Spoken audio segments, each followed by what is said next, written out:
How's it going? Is everyone feeling alert and alive and awake? It is, what, 2:30? So we're getting right into that post-lunch lull when you're thinking about happy hour. Okay, as everyone makes their way to their seats, I'm going to introduce myself. My name is Kelly McNearney. I am Google's Senior Automotive Strategist for Retail, which means that I'm speaking too loudly into this mic, which means that my job is to help dealerships make the most of what Google has to offer. So I'm supposed to help you figure out how to best use Google, how to use Google to help drive more customers, more sales, more service appointments for your store. So I've been at Google 5.5 years. I was at ESPN for 9 years before that. So I love the world of media and what it can do to help drive businesses forward. And with me is my esteemed colleague, Christin. Yeah, so I'm Christin Holcomb. I'm the Automotive Retail Analyst. So I partner with Kelly and bring insights and data and also help with our clients understanding our measurement and attribution solutions. Wonderful. All right, we're going to tag team this here for you today. Now, you're here for measurement and attribution, which is a great sign because it means that you want to know more about how to get the most out of your advertising that you possibly can. Admittedly, this is a very tricky and complicated topic, so I'm happy to see all of you here wanting to learn more. And we're going to try to keep this clean and simple and make you feel smarter and like you have some idea of what to do next when you leave the room. Sound good? Okay, and we're going to try to leave time for Q&A. If you have a question while we're talking, go ahead and toss your hand up. I'm okay with that. All right. Now, we all know that the automotive industry has changed more in the past 10 years than it will in the next 90. Now, we at Google have defined that customers are three very specific things. Customers are very curious. We know this because of things like Google Home, because of Alexa, because of the constant influx of searches that we're getting every day on Google. We know that people have curiosities, and these days, it's really easy to satisfy that curiosity. I tell my mom all the time, my mom is a beautiful, wonderful 66-year-old woman, and she does this a lot. She goes, I wonder when this building was erected. I wonder what year that movie came out. And I'm always like, Mom, you don't have to wonder anything anymore. You just Google it. So we can find answers at the snap of a finger. Something that we found interesting about the curiosity of vehicle shoppers in the US, we saw an 80% increase on searches for best vehicle for pets. Isn't that adorable? People want to make sure that their vehicle is fun, safe, and secure for FIDO. So we've seen curiosity about automobiles more than just safety, MPG, mileage, costs, but like what's a great vehicle for pets? Customers are also incredibly demanding, as we all know, because we happen to be them. If it's not on my doorstep in 2 days, Amazon, you're going to hear about it. If it's not if this mobile page doesn't load in 3 seconds, I'm out of here. So customers are incredibly demanding, and then finally, very impatient. These trends can be intimidating and scary, but we think that instead it's more of an opportunity for us as dealerships to connect with people in accordance with their very curious, demanding, and impatient tendencies. And we think that those companies who succeed in 2018 and beyond are those who are really vested in trying to understand exactly what people want and figure out how to satisfy that need with a frictionless experience. Can I get an amen? Thank you, guys. All right, now the average shopper, before they purchase a new vehicle, will have 24 different touch points that influence that decision. Of those 24 touch points, 19 are digital, which means digital has now by far taken over the vehicle research process. It is where decisions are made, it is where answers are found, and most importantly, for those of you in the room, it is where your relationship with the customer happens.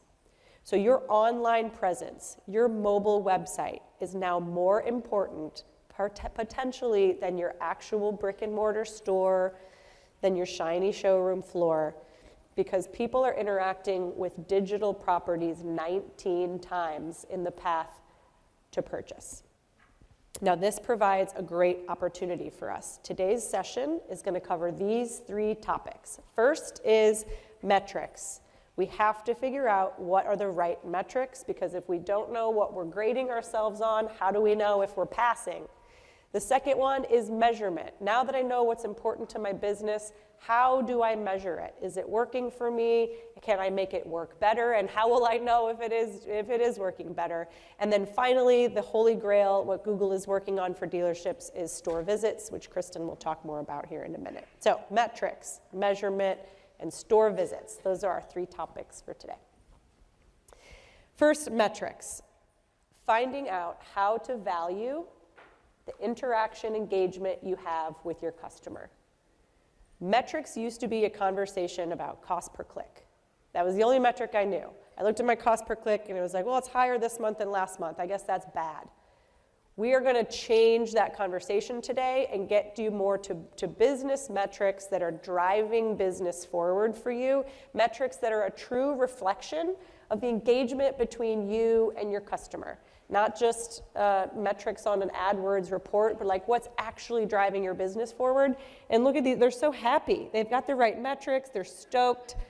And we want you to have the ability to walk into your boss or your owner or your head of your agency and say that you have proof that what you're doing is working. That's the goal. We want every single one of you to get a promotion or a raise by the end of the year because you walked in with valuable data and you said, I was measuring the right things and I drove results for this company.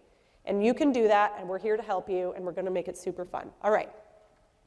The first metric that the automotive industry can't seem to get its sharp fingernails out of is the lead form. Oh, God, we love those lead forms, don't we? Dealerships call the region, where are my leads? You're going to sue a third party because those leads are bad. Leads seem to be the metric that we and dealerships we can't stop loving the lead form. But your friends at Google here are here to tell you today, only 26% of people who bought a car last year ever filled out a lead form. Should I say it again? I feel like I should. Only 26% of people who purchased a car last year ever filled out your beloved lead form. That means 74% of people interacted with you in a different way that didn't require them filling out that nasty form. The reason I'm calling that a nasty form is that most of the searches are now coming through a mobile device. Does everybody know that in the room? Mobile device is now leading searches for automotive. We have more searches coming through mobile than a desktop, which means by now the majority of your traffic to your dealership's website is probably on a mobile device. Filling out a 9-box lead form on a mobile phone is incredibly annoying. So for that reason, 74% of people said, not doing it, X out, maybe leave your site, but definitely leave the form. Instead, we have identified, that's pretty hard for you guys to read, isn't it? Any chance you can, my friend in the blue shirt next to the water cooler, any chance you can read that? No chance. Okay, I'm gonna read it to you then. Presentation 101, you're never supposed to read your slides. I don't know if you guys have ever heard that. You're never supposed to read your slides, but I'm gonna read them because you can't possibly see that. All right, so what it says is measure beyond lead forms to understand what your customers are doing.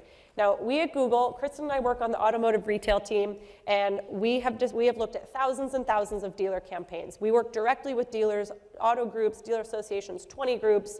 We're in it. We are in the weeds with you. And we have determined that there are some really important actions that dealers are ignoring or bypassing because you just want to measure the lead form. So here are some things we think you should measure instead. Number one is phone calls. Especially in this mobile world, how many phone calls are you getting? And where are they coming from? And are they good phone calls? Oh, thank you for the mood lighting. I suppose that was supposed to be helpful for the viewing. Okay, got it. Number two is VDP page views. So someone who gets down to your VDP, are they spending a lot of time there? Which vehicles are getting the most VDPs? Those are probably the ones that are highest selling on your lot, et cetera. Number three, time on site. Another one I would lump in with here is bounce rate. So if someone comes to your site and they're spending a long amount of time there, that's a customer who's interested. They didn't come and bounce because they weren't really looking for what you had on there. So time on site, an incredibly important metric for you to figure out if your website is answering people's questions, if it's providing value, if it's giving them information that they want to interact with. And also, is it easy to navigate? Because a customer has no problem closing your site and finding somebody else if they can't get the answer they want on your website. The third upper right is chats and text messages. Are you doing this yet? If you are chatting or using text message with customers, that's better, thank you. If you're chatting or doing text messages with customers, how often are you getting those? What is your response time? Are those leading to sales? Measuring that kind of thing. Fourth, contact us, schedule an appointment or your service scheduler, or scheduling a test drive. So anywhere where it comes into actual one-on-one communication with your dealership, measuring those interactions and how much of your paid advertising is driving to those actions. And then finally, dealership locator and get directions. I would argue someone who uses a dealership locator or someone who gets directions to your dealership from Google is far more valuable than someone who's typing into your form. Agreed? Yes, they're prepared to drive to come see you. This is a very important customer and a very important action on your website. So, as a review, those are the 6 things that Google thinks that you should start to focus on if you're not already. And of course, all of those can be measured for free in Google Analytics with your website account. Now, once you've identified those are the metrics that you want to focus on, we associate those now with your business goals. Let's pretend you are a dealership, you need awareness. You are either under new ownership, you've just acquired the dealership, or you're just finding that people in your town don't really know about you. If your goal is driving awareness of your dealership, or you have high day supply on some of your inventory on your lot, people aren't aware of the inventory that you have, you're in this first bucket where you need to drive awareness of either your dealership or your inventory. These are the metrics that we think you should focus on. Number 1 is unique reach and new visitors to your site. Are you getting more visitors this month than you did last month? And if you're not, let's start advertising on some reach platforms like YouTube so we can make people more aware of your business. Number 2 is offers and programs information. And number 3 is time on site. Again, are they aware of you and coming to you and spending time there because they're a real, true, valued customer or a potential valued customer? Number 2, let's say you want to be top of mind, because I just told you there's 19 touch points and people are impatient and they're going to spend 17 hours researching their new vehicle purchase. If you want to be top of mind for customers and that's your goal, I want to be the one click away from a sale. VDPs, again, a really good metric for you to measure for that. A payment calculator, and then chats and text messages. Anytime you can get somebody to chat back with you, that is a highly valuable customer. Because we find most customers will not engage in chat with multiple dealerships. So chat and text messaging being a highly valuable action if you want to be top of mind and ready to close. And finally, number 3, driving car buyers who know what they want. Perhaps the most valuable of the 3 buckets is the person who is ready to buy, pen out, checkbook in hand. For these customers, phone calls, yes, your beloved lead form, and then directions and address pages. Those are the key metrics to prove whether or not you're connecting with those people who are ready to buy. All right, so if you have one of those 3 goals in blue, these are the things we think you should measure against it in white. Now, a quick case study for you from a Hyundai store. This is for fixed operations. And what we found, does everybody know in the room what the call extension is? The call extension, yes, I love a laser pointer. This is the call extension down here on the bottom of this paid ad. It's just the little phone icon with your phone number next to it. A user taps on the phone icon and ring, ring, they're calling your dealership directly. That is a free extension in Google AdWords. You add it for free to your ads. It pops up. You only pay if somebody clicks on the phone and calls you. So this Hyundai store added call extensions to their campaign. As a result, they saw a 16% increase in phone calls to their service center. 16% increase in phone calls to the service center, which is a great result for someone who's trying to get some appointments scheduled, and a 4% increase in clicks to the website. So if the dealership had been measuring just lead forms here, they wouldn't have thought that this worked at all. But because we said we want more phone calls, we want more appointments at the service center, I'm going to measure phone calls, I'm going to add a call extension, and then I'm going to report on the phone calls that I got as a result. Now, if they hadn't been measuring the right thing, if they'd only been measuring website traffic, if they'd only been measuring lead forms, it may have looked like they got a 4% increase in traffic to the site. But what actually happened is that they got a 16% increase in phone calls, which in this case is a far more valuable metric. Because once you have somebody on the phone with your service center, we know that your service advisors can get them in for service and repair their vehicle. Questions on this case study? Yes?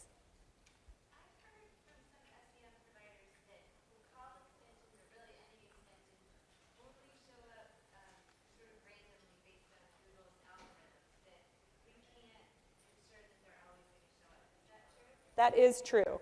So she said, I've heard from SEM providers that the call extensions and location extensions, they don't always show up 100% of the time, and you can't really control that. That is correct. So Google does use the algorithm to determine what information we think the customer wants to see. So that is correct. One case where you're not being lied to. Congratulations.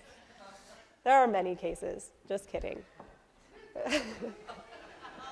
Oh my God, get me off. There's the clicker. Okay, next. So, yeah, you're welcome. Hey, once you have determined what metrics are important to you, and we've just given you a little cheat sheet, next is, okay, great. Now I know I want to measure phone calls, but like, well, how the heck do I do that? Christin is going to now walk us through measurement. Yeah, so measurement isn't just tracking what happens. The key to measurement is associating what happens to where that traffic came from, trying to understand why did this customer make this end decision? Why did these customers take this action versus customers who didn't take that action? We can't always answer why, but we can at least try and dig into the source. What is bringing that traffic to our website? What is ultimately driving those actions? But because digital is so complex, it's really hard to definitively identify a source. You might have multiple interactions. So when we talk about measurement, what we really mean is attributing the metrics that you care about to the sources that are driving them. From there, you can make more meaningful decisions to help you get more of those valuable actions. You can optimize your investment. You can identify missed opportunities. So we're going to talk through some ways that we can think differently about measurement, go beyond just counting how many things happen, and actually look at the source that is driving them. So Kelly mentioned, we've talked a lot about this winding path to purchase. We all are probably familiar with a purchase funnel. We create awareness, we drive consideration, yada, yada, yada. That funnel idea is helpful in some instances, but where it becomes very unuseful is that it communicates a linear path to purchase. It communicates that a customer will do A, then B, then C, and then come into my store and make a sale. If it was that easy, more people would be in the car business and we'd all sell a lot more cars for a lot less money. The reality is, as Kelly mentioned, 20 different touch points, 19 of them digital. And even attribution gets even more complicated, measurement gets more complicated because customers switch between devices when trying to complete a single task.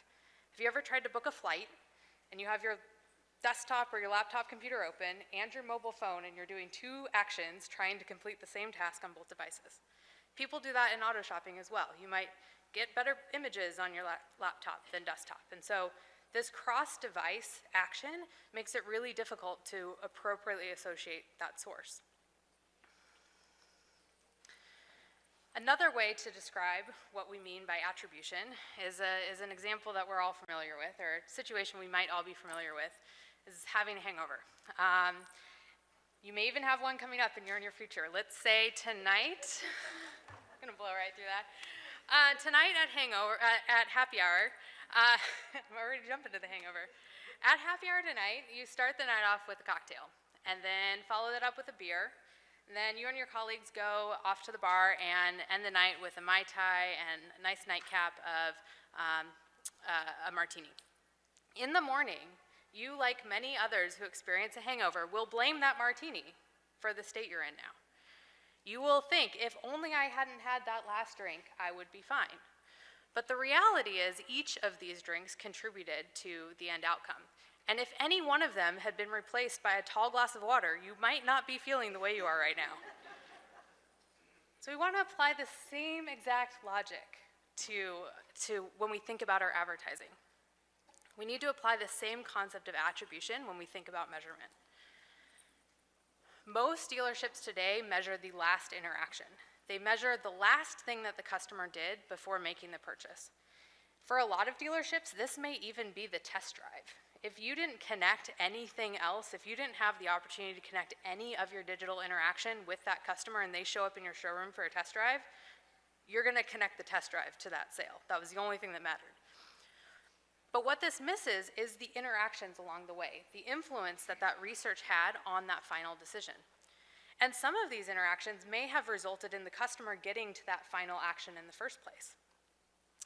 So we want to offer some different ways to think about attribution, and Google has some great tools built within analytics. It's also built within AdWords to help you look at different attribution models. So because this customer has their path, their path is very digital, 19 of those 24 touch points all happen online. Any of the interactions that a customer has with your ad, we'll be able to connect that to the ultimate conversions that you've told us you want to track. By tracking that, we can then help you see what would happen if you attributed this value differently. So we're going to outline just a couple of examples, a couple of ways that you can think differently about assigning credit from that conversion. The first, most basic, most straightforward model is a linear attribution model. What this does is it takes each interaction that happened, each engagement that you had with a customer, and takes that credit for your conversion and applies it evenly across all of those interactions. If a customer had 5 interactions, they will all get 1/5 of the credit of that ultimate conversion. This is really great if you just want to see everything that a customer is doing. If you don't really know what actions are going to be most impactful or most valuable. A linear attribution at least lets you see and apply even credit for the conversions that you're tracking. Position-based may make more sense in some instances. You may, knowing your customers or knowing your marketing mix, you may know that reaching a customer for the very first time has a lot of value, and that very last action has a lot of value. You know that those two things have the most value for you. You're not sure about anything else in between. If that's what you basically understand about your marketing mix, you might choose a position-based model, which weights your attribution, weights the credit differently. It puts 40% credit to the last action, 40% credit to the first action, and then distributes the remaining 20% between. Another model, we can go on, but these are the 3 most useful and the 3 most straightforward to explain.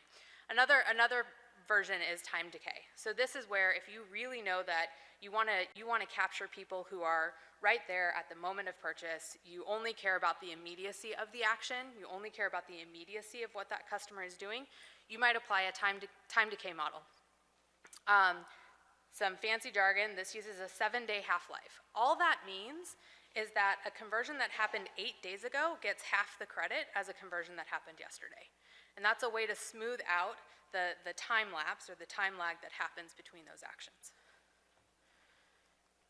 If you're like most dealers and most people in your position, you want some advice, you want to know what's the right way to do this, what's the right way to do attribution. Sad news, there's not a right way, but there are ways to learn, and there's ways to apply models and gain insights and develop and advance beyond that. So what we recommend as a starting point is if you don't have a lot of really particular opinions about your marketing or how immediate you're expecting conversions to happen, go with a linear model. This will give you the broadest ability to see all of the touch points that you have with a customer. If you do very, very much I care only about what happened yesterday, then a time decay model will be a better solution for you in that instance. The good news is that Google, within our tools, provides the ability to look at these different models and look at their impact. What? Right there. All of them? All of them. God, this is great. You can switch between them. Oh, that's so helpful. Oh my God. Thanks, Google. So this is completely mocked up data. No real customer data is being displayed on this screen. Let's say you have 3 campaigns and you're seeing all of your conversions happen, all of the value, all of those metrics that Kelly articulated. Let's say that they're all happening in your dealer name campaign. You would think that that's the only thing that's valuable for you, and you should just get more and more and more of that campaign. And that might well be true. But if we switch to a linear model and we give credit to the assist conversions, to the other interactions that the customer had, some of that credit will shift to other campaigns. Now, I know in the back of the room you probably can't see this, but we actually show a decline in credit going to that dealer name campaign and an increase in credit going to the following two campaigns. So one thing with attribution is we're not creating new conversions. We're not inventing new actions to happen. We're simply taking the credit of those actions and applying them to different sources, to different touch points with the customer along the way. If you don't change anything about your investment, you may not be able to realize the full potential of this. But by at least seeing the interaction of other portions of your account, you'll be able to make more informed decisions about the influence they're having. I'm going to take a slight, this feels a little bit like taking a left, but we talked a lot about measuring online and what should you do to understand how well your marketing's working for you. But if I were to guess, none of you actually make any money from someone calling you or filling out a lead form. You don't actually get paid in that instance. Where you really make money, where the dealership really makes money is from sales, whether that's selling cars or servicing vehicles. And so Google has spent a lot of time looking for ways to connect the online to the offline world. And this is because we recognize for many, many, many industries, 97% of what is truly valuable to you, your actual business metrics, are happening in your dealership. So why not help you better connect your online presence to your offline presence and solidify that connection for the user? We've developed ad formats. This comes in search. We're bringing more and more local business information into the search results page. Kelly surfaced the ability to surface call extensions, making sure that as much information about your physical location is displayed to the customer when they're searching. Google Maps is another example of connecting online to offline by infusing the Maps page with digital information and also with your store information, and also providing place pages for you to provide your customer with as much information about your business as they're interested in. We're expanding this to YouTube and display, actually connecting local ad formats to these very brand-heavy, image-heavy, video-heavy environments, associates those experiences with the offline action. And as customers interact with these local ad formats, you have the ability to specifically surface, and we've talked about location extensions, Kelly talked about call extensions, but two really important extensions for you to consider and make sure that you have enabled across all of your campaigns so that you are in control of connecting your ads to your location are location extensions in search and location extensions in video. Once you have this connected and once users start interacting with these local ad formats, we thought, how about we actually measure how users are responding to those local ad formats? So we have been developing store visits, and this is our flagship measurement tool. Thank you. This is our flagship measurement tool. It allows you to say, it allows you to track people who clicked on your ad, went to your store, and then we report that back into your AdWords campaign. It's that simple. In order to get started with store visits, all you need to do is link your Google My Business to your AdWords account. This is where you want to take notes, because these are the only ways that you can get access to store visits. Within your Google My Business account, you will want to create and verify each of your store locations.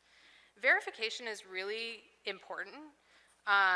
It's a simple process within Google My Business, but it's important because we care about making sure that advertisers who are tracking store visits actually have a relationship to the location that they are tracking visits to. And then the last is ensuring that location extensions are active in your account. And so when you do those three things, If someone clicks on your search ad and then visits your location, we will report that visit back into your AdWords account soon. There's still limitations of this. We can talk about that in Q&A, but we are aggressively making sure that we can get this available for all dealers. And the way that you can get prepared to get this measurement is to get these 3 steps connected. So you may be asking yourself, how do I know that I can trust this information? If Google makes it so easy, they're just making store visits show up in my account. How do I know that I can trust it? Well, we use a lot of things to make sure that our data is valid. We use mapping technology, so we use Google Maps, Google Earth, Wi-Fi signals, and all this gives us a really precise understanding of the real physical world. There's some really fascinating technology that Google has developed when it comes to mapping and having a finite understanding of the physical world. We then use deep learning. We use our machine learning technology to make sure that we're differentiating between a real qualified visit and someone that just drove past your store. We follow that up with survey verification. So any places where we record store visits, we periodically will survey those users and make sure that they said, yep, I was there, I actually did that, I actually went there, I actually responded in that way. And then the last piece is that this is all first-party data, and consumers opt into location sharing. So we aren't using third-party data to connect all this. We are using users who are willing to share this information with us. Some other interesting things that you can do with the store visit reporting once you have it. We enable the ability to look at distance. You can see how many, based on distance from your location, where are your store visits coming from? Are they mostly coming from 5 miles away, 20 miles away, 50 miles away? This can give you really valuable insights about how you then bid and optimize your campaigns. We give you geographic reporting, so all the way down to the zip code level, you can see where your store visits are coming from. There's some demographic data available as well. You can see if the majority of your visits are male or female, as well as age. And another helpful optimization tactic is time lag. We'll give you the ability to look to see how far between clicking on your ad and coming into your store, how much time lapsed between that. And finally, what's coming soon is new versus returning visitors, and this will help. I'm really fascinated to see how this will affect automotive, but definitely, any of our other traditional retail customers are really excited to know, am I just getting more new people, or am I increasing the frequency of people who come into my stores? So going back to why we care about measurement in the first place. Ideally, we are using these insights, we're using the metrics that you're tracking and all the sources, all the understanding and the attribution to help make decisions about your investment and about your media to get more of those same actions. So Renault in France leveraged store visits across their dealer body of 900 dealers. So this is a macro view, but the insights are still applicable at an individual dealership level. They looked at their store visit reporting, and they looked to see what campaigns, what specific campaigns, what models, what specific tactics across their search campaigns were driving the most visits to their dealerships. And then they optimized their campaigns towards that. They increased their bids, they spent more budget on those places that were delivering store visits at a better rate. After aligning their investment to their marketing goals, and adjusting their strategies, they saw a 20% year-over-year increase in store visits to their dealerships, and in total, they had 600,000 visits to their dealerships over the course of a year. And so through connecting the dots, by not thinking about last click, by finding additional sources of measurement, additional metrics, including store visits, you can find valuable insights to get more of what's most useful to you. By a show of hands, how many people just heard about store visits for the first time? Awesome. Ah, that's great. Okay, well, good. You've learned something. You can go to bed now. No, you have to get hungover first and then blame the last beer.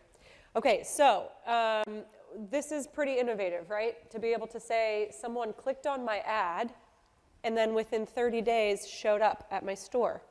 And like Christin said, there's so many factors going into how we're counting that. If someone clicked on your ad and then was at your store from 9 a.m. to 5 p.m. and then the next day they were there again from 9 a.m. to 5 p.m., that's an employee and we toss it out.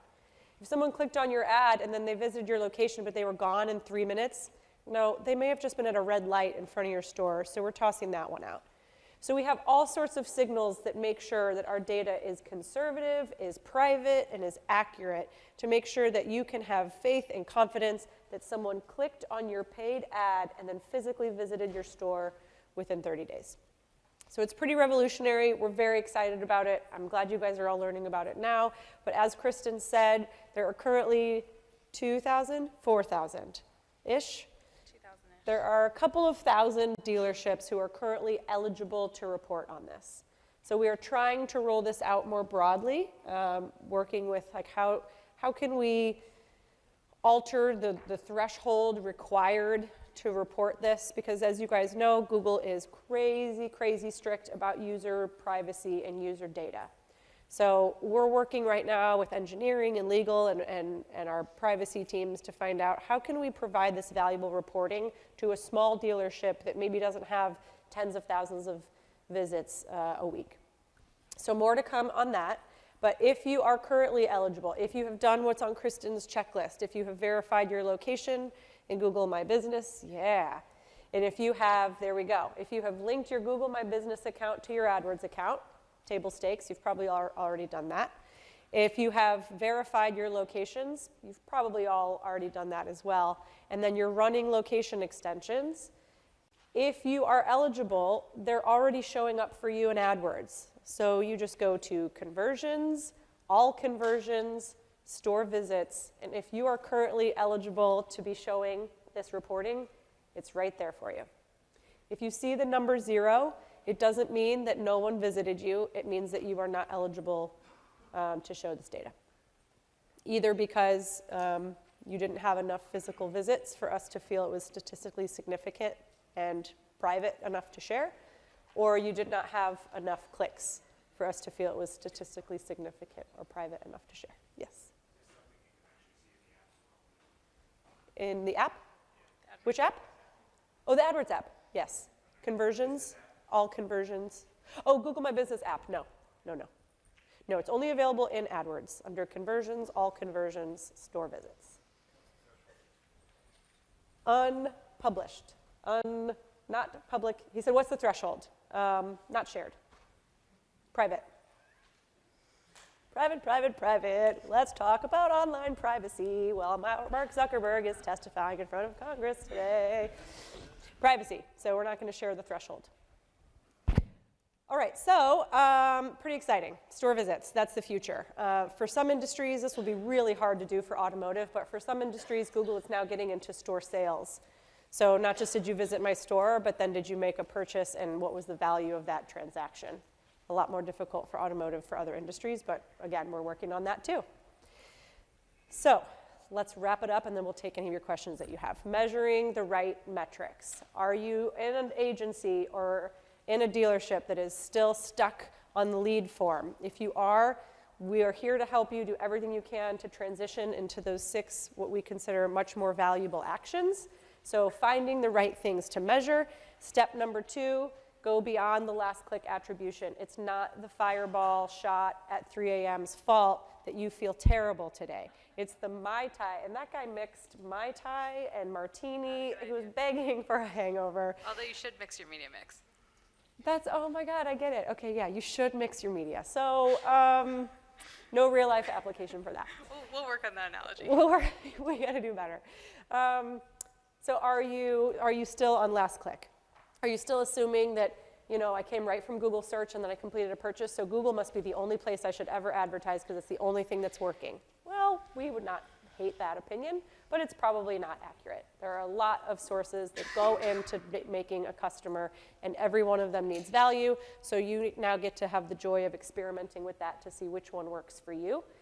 And again, the point of this is not to just add more math to your life. It's so that you can have an actual conversation with your budget holder or your boss or your owner or whoever you need to talk to say, look, I did this really cool time decay attribution model, and I found out that we're actually getting a lot more revenue. We're getting more sales from YouTube than we thought we were. We're getting more sales from radio than we thought we were. So having an intelligent conversation about which advertising is really working for you.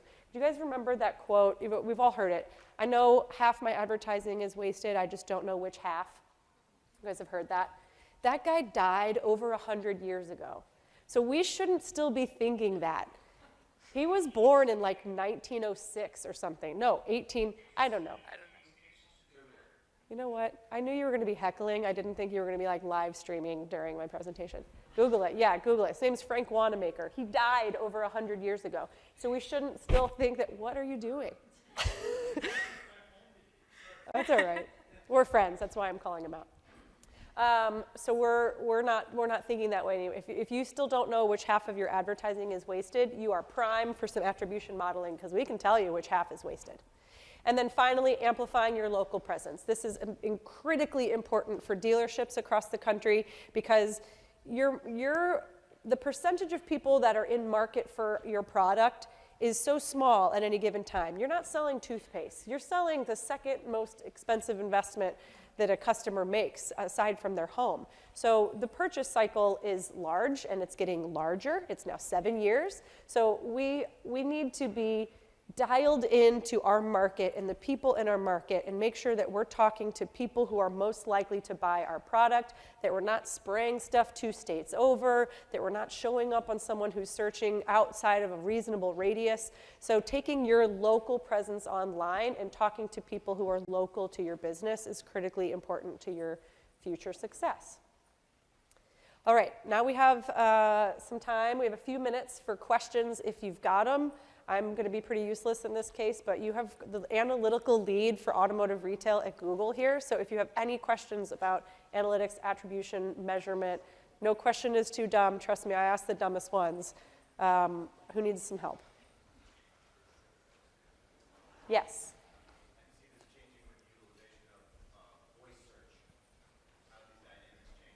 Yeah, well, you want to take that one? Voice search? Yeah, I mean, it's still new, Yeah. and you probably have a better spiel than I do. Yeah, I was going to say not changing. So far, not changing. So voice search is still a small fraction of the searches that we're getting. But aside from a different mix of keywords on voice search, all of these still apply. So whether you've typed the search or used your voice to get there, still the customer signals are the same. Great question, though. Yes? How do we know they're in the dealership? The GPS tracking enabled on their cell phone. So if they don't have that enabled, it can be attributed, but it's not to say that it's not. Yeah. Right. There were so many double negatives. What? If they don't have it? If they're not enabled, right? So there's. Yes. So yeah, the question is how do we track that a user showed up in the dealership? Kelly answered it's their GPS tracking, and yeah, we don't have 100%. We don't cover 100% of the people who show up in the dealership. There are gaps in people who have it off, but there's enough people who we can track that we can take that and we can take that information and extrapolate it. And all online to offline measurement involves extrapolation, where you have observed values, and then from that you can understand what the universe of activity is. Is that using the Android environment, the apps, or both? It is any time you are signed into a Google account and have enabled location services. So it's on iOS as well? Yeah. Yes. So if you're using Google app or Yeah, Gmail, Maps, YouTube, anything Google owned that's Waze, anything that's Google owned on your phone, and you have location turned on. As long as that user has agreed to share their data with us. Yeah. As long as that user has opted in. And we have transparent controls for users who can opt out of data sharing at any moment. Yes? Yeah, there's another way. We have some dealerships, Lexus dealerships, are testing beacon technology. So it's an actual device in the store that pings Wi-Fi towers and pings the cell phone, and that's another way to determine the location of someone. Both are valuable. Beacons can be slightly more accurate to, like, you've passed through the door. But then some of the downsides of beacons is that, you've got it at one door and not another door. So they're interchangeable. It is an option. It's not free. Beacons are not free. And this store visits tracking is free. Yeah. Well, and ultimately we're using beacon data in our store visits tracking. So it's an added signal. So essentially if Lexus dealerships want to improve the signals that we have, they can install beacons, and that will improve the signals available to store visits tracking. Yes? Are there any analytics about people that do fill out forms? Just to go back to that we don't want to strictly measure that. Are they coming from a certain source or anything that is reliable from an analytics standpoint? Yeah, so lead form fills we tend to see happen when there's pricing or deals associated with it. Also, the more lower funnel, so even if people are looking for your dealership name. The hard thing with lead forms is often that conversion will happen on a desktop device. So and again, going between devices, I might have searched for your dealership on my mobile phone and come to your website, see that you have a lead form, and I'm actually interested in filling that out. So then I'm going to go over to my desktop and go directly to your website in order to fill out that lead form. So the trick is that you need to be able to connect that user as they're passing across devices if you are going to track lead form conversions.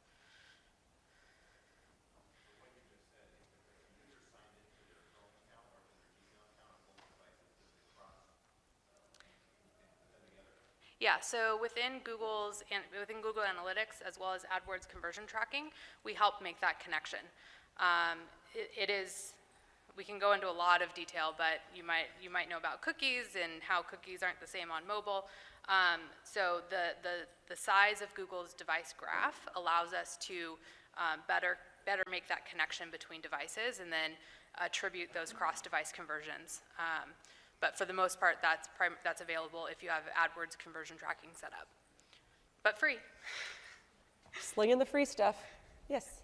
Do you see store visits pairing with Search Console for organic traffic queries so that you could see store visits based off of just organic searches?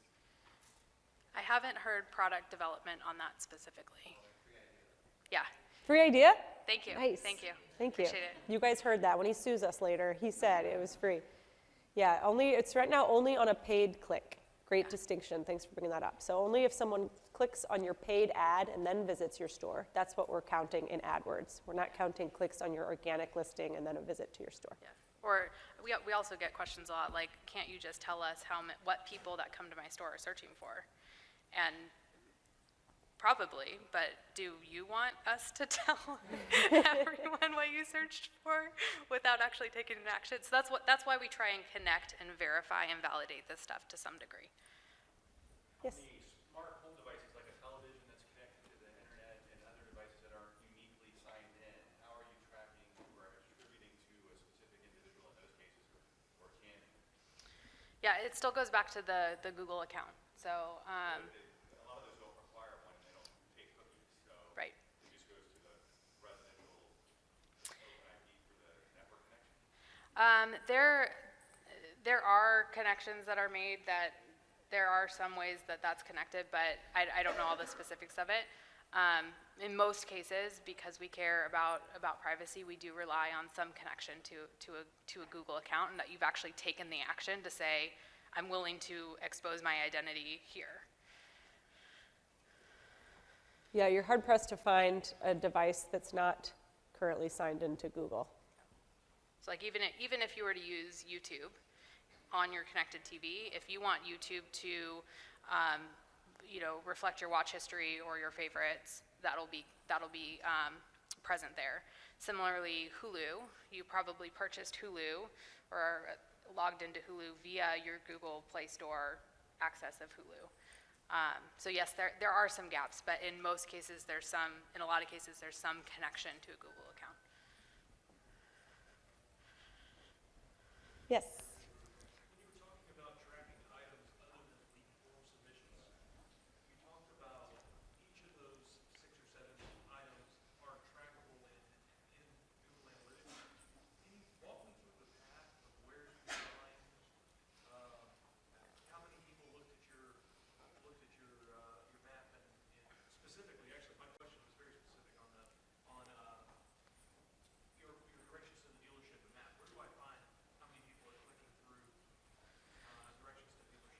Yeah, as long as your website is tagged with a pixel that identifies, like, here's my directions page, and then we can tell you how many people landed on that page and what brought them there.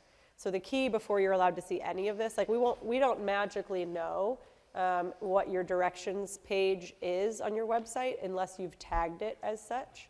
So once you have the Google Analytics website tagging on your site, then we know. Let's assume we do, and I'm logged in. Yeah, you probably do. So you would need to set up a goal within Google Analytics for arriving on that page. So if there's a maps or a get directions action on your page, you would want to set up a goal within Google Analytics to track that. Similarly with things like phone calls, we won't be able to know that someone picked up the phone based on your website, but you can set up event tracking to know whether or not someone clicked to make that phone call. And so it's looking at your website and identifying what are the actions or the pages that associate with a consumer taking this step, and then you create goals for those items in Google Analytics. If within goals, I assume it's telling me this report requires goals to be enabled for the view. Yeah. So we just never take the next step and actually map our own site to these specific trackers. Yeah, to set up specific goals. Yeah. So yeah, and within Google Analytics, you know you can tag your site, and then we're just seeing everything and everywhere that people go. But now you can look at the pages within your site and see where people are spending their time, and then ask yourself, do I want a goal for landing on this page, or do I want a goal for taking a specific action on this page, and then create those within Google Analytics. You need some goals in your life. Thank you for being in GA, and that's a great question. Thank you. Yeah. Okay, we are out of time. So thank you guys so much for coming. Enjoy Digital Dealer, and let's go attribute some sales to some media.